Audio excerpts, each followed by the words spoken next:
Welcome to Only Good News, the channel that celebrates the best of humanity with stories that uplift and inspire. Let's dive in.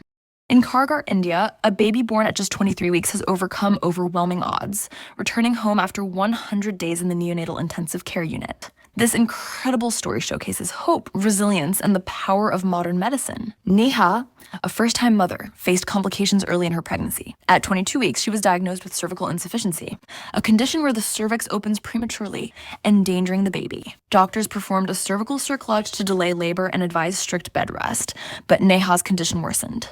At 23 weeks, she developed an infection and began bleeding heavily, forcing doctors to perform an emergency C-section. Her baby, born at just 23 weeks and 5 days, faced life-threatening challenges. With underdeveloped lungs, heart, and brain, he had only a 30 to 40% chance of survival. But the NICU team provided specialized care, and over 3 months, the baby grew stronger each day, fighting through every obstacle. After 100 days, he was finally discharged, now healthy and thriving. This little fighter's story is a testament to expert care, early intervention, and the unbreakable spirit of hope. After Hurricane Helene devastated western North Carolina, dozens of families faced the holidays without proper housing. Thanks to Lowe's and hundreds of volunteers, dozens of tiny homes were donated and installed just in time for Christmas. The 8 by 16-foot homes include heat, a kitchen, bathroom, and beds, allowing families to stay in their neighborhoods while rebuilding. Kathy Graham, a recipient, expressed her gratitude, calling her tiny home a blessing after her house was left unlivable. Lowe's partnered with local builders and organizations, assembling homes in weeks with the help of over 400 volunteers. They aim to deliver 100 homes by January, ensuring families have a safe place to stay during their recovery. This effort, backed by Lowe's $12 million pledge, is a testament to the power of community and compassion. In Altadena, California, Antonio Antonetti, 66, made a bold decision during the devastating Eden fire. While thousands evacuated, Antonetti stayed behind to save his home and 6 others with just garden hoses and help from a few neighbors. As flames approached, Antonetti and the group worked tirelessly, hosing down properties to stop embers from spreading. Despite low water pressure and intense heat, their efforts protected a small cluster of homes, even as much of the neighborhood was destroyed. Antonetti says his decision was driven by his determination to protect his community and avoid the challenges of rebuilding from scratch. While proud of their success, he admits the experience was emotional, wishing he could have saved more homes. Though he urges others to follow evacuation orders, Antonetti's story is a testament to bravery and community resilience in the face of disaster.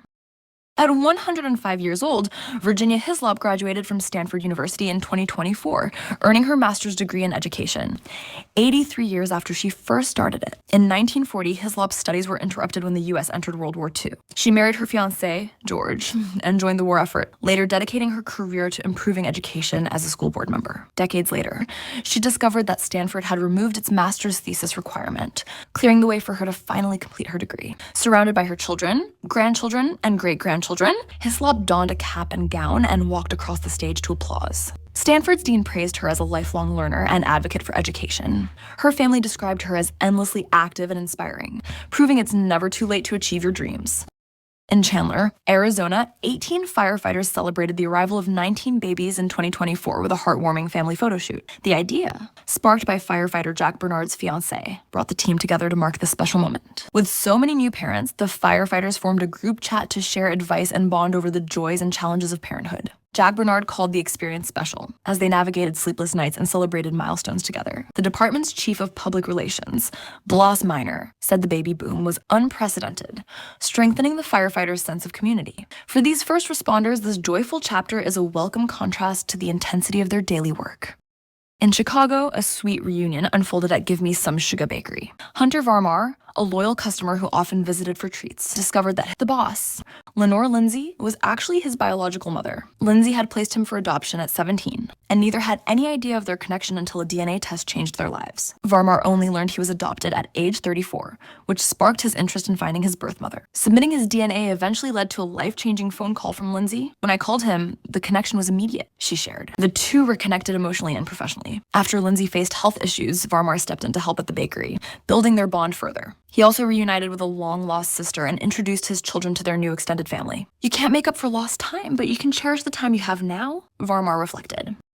In Massachusetts, a heroic double rescue unfolded on Lake Waban after a man and his dog fell through the ice. Ed Berger was walking his 2 dogs, Tommy and Oscar, when Tommy spotted birds on the frozen lake and ran onto the ice to chase them. The ice gave way, plunging Tommy into the freezing water. Berger rushed to help, commandeering a nearby boat, but he too fell through the ice during his rescue attempt. The Wellesley Fire Department arrived promptly and began the rescue. Drone footage captured the team's precise techniques for thin ice rescues, laying flat to distribute weight and pulling Berger from the water first. Rescuers then went back for Tommy, carefully lifting him out to safety. Ironically, Berger, an EMT who often responds to emergencies, found himself in the position of needing help. He later praised the rescuers, saying it was like hanging out with two guys who knew exactly what they were doing.